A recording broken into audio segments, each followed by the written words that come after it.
তো দেখতে পাচ্ছেন পেঁচিয়ে আছে এমন জায়গায়, তো আস্তে আস্তে চেষ্টা করবো আমরা। এই রাসেলস ভাইপারের কামড়েই কিন্তু বাইট খেয়ে হসপিটালে ভর্তি হয়েছে অথবা মারা গেছে।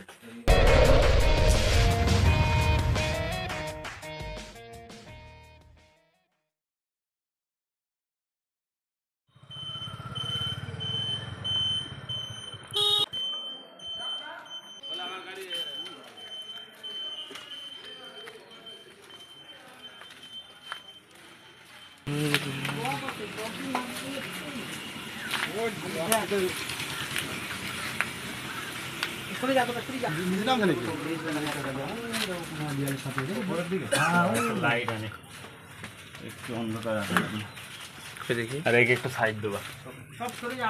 দেখতে পাচ্ছ এই ওই চাকাটা দেখতে পাচ্ছ, চাকার উপরে লেজটা রয়েছে। গর্ত আছে,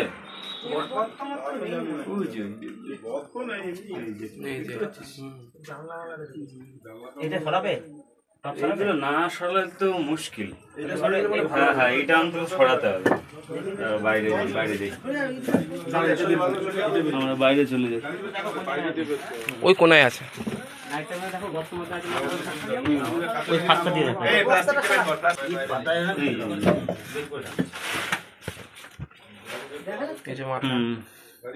এখানটায় রয়েছে, ও বেরোনোর জায়গা নেই, বস্তা একটা রেডি করতে হবে। তো দেখতে পাচ্ছেন রাসেলস ভাইপার, দাওয়াই রাসেলি, বিগ ফোর যে চারটে সাপ রয়েছে, যে ফ্যাক্টর, যে চারটে সাপের বাইট সব থেকে বেশি, তার মধ্যে একটা এই রাসেলস ভাইপার বা দাওয়াই রাসেলি।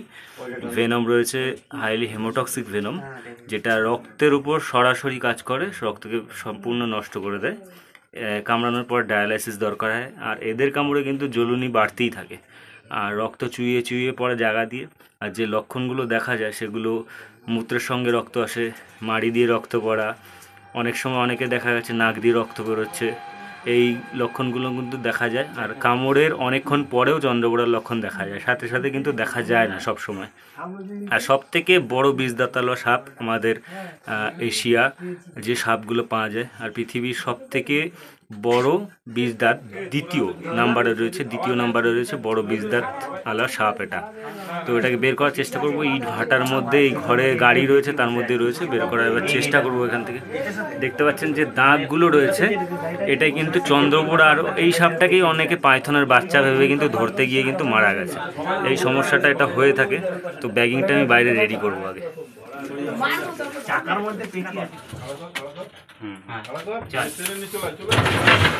নিয়ে চলে যায়।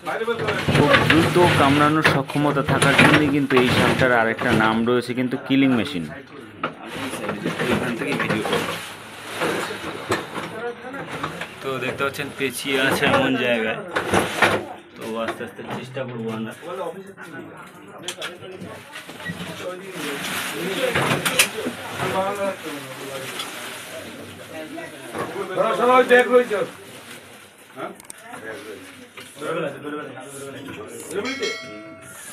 খুব জোর খাটাচ্ছে এবার, ওই গাড়িটাকে টানবে না, না না টানলে পেঁচিয়ে নিয়েছে গাড়িটা টানবে। ও বাবা, গাড়িটা টানবে না,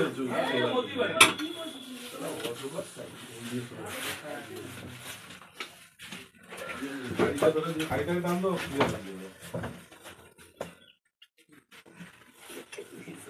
পুরা জল ছেড়তে দিলি তার পাশেই আজকে তো। তো রাসেলস ভাইপার এমন একটা সাপ, অনেক রেস্কিউয়ার কিন্তু এই রাসেলস ভাইপারের কামড়েই কিন্তু বাইট খেয়ে হসপিটালে ভর্তি হয়েছে অথবা মারা গেছে, এই সাপটার জন্যই কিন্তু। এটা এমন একটা সাপ, এমনি চুপচাপ শান্ত থাকে, আর দেখতে পাচ্ছেন মোটামুটি যে স্বভাব, চলাফেরা আসতে, কিন্তু খুব হঠাৎ স্পিডে জাম্প করে কিন্তু আক্রমণ করতে পারে। এবার বাইরে নেবো আস্তে আস্তে। আমি সবসময় চেষ্টা করি একটা টাইমে খালি হাতেও লাঠি দিয়ে জাস্ট রাসেলস ভাইপার ধরেছি, কিন্তু এখন এই ফ্যাক্টগুলো জানার পরে বডি কন্ট্যাক্ট আমি করি না, খালি হাতেও সবসময় ধরি না রাসেলস ভাইপার নিয়ে যাবো।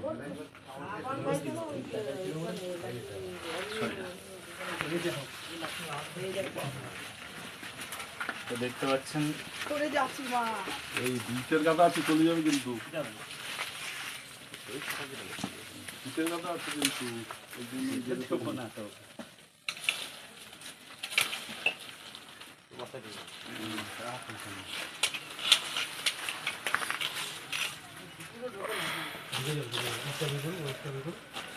বর্ষা ভালো তো ল্যাস হয়েছে কথা। হুম।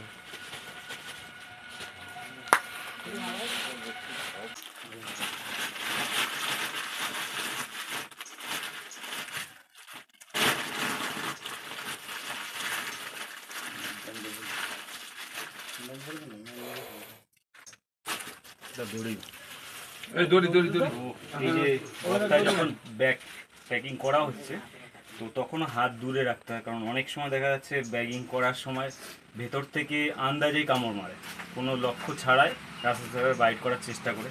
তখন যদি দাঁত আর এদের যে ফ্যাংগুলো থাকে, বিষ দাঁত যেগুলো থাকে, সবসময় বেরিয়ে যায়, হাঁ করলেই বেরিয়ে যায়। তো বিষটা কিন্তু সাথে সাথে চলে আসে, আঁচড় লাগলেও অনেক সময় কিন্তু সমস্যা হতে পারে। এই কারণে ব্যাগিং করার সময়ও অনেকের উচিত সেফ ডিস্টেন্স। আমি যেমন ইট দিয়ে ওটা একটু সাপোর্ট চাপা দিয়ে নিলাম সাইডে। ওটা গতবার একটা বিরাট বড় ছিল, প্রচুর বড়। ওটা বাচ্চা দিয়েছিল। যাদের ব্যাগ আরেকটা নেবি নাকি? না, একটাই ঠিক।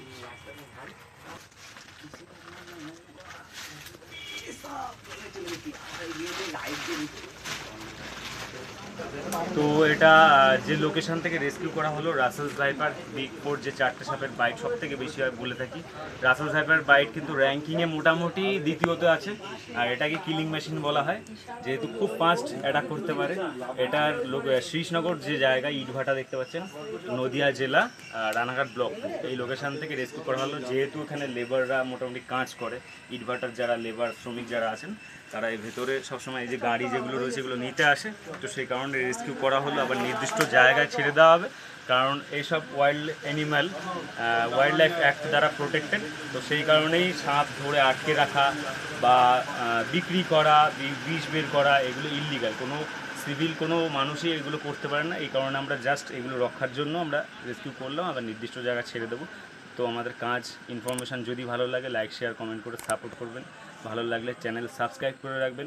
বিভিন্ন সময় কিন্তু অনেক ইনফরমেশানের মানুষের দরকার পড়ে, যেহেতু অনেক কুসংস্কার রয়েছে। দেখা হচ্ছে অন্য কোনো ভিডিও নিয়ে, ততক্ষণের জন্য বিদায় নিচ্ছি। সবাই আপনারা অনেক অনেক ভালো থাকবেন, সুস্থ থাকবেন। আর বাড়িতে কাজ করছিলাম, সেখান থেকে ডাইরেক্ট চলে এসেছি। দেখা হচ্ছে অন্য ভিডিও নিয়ে।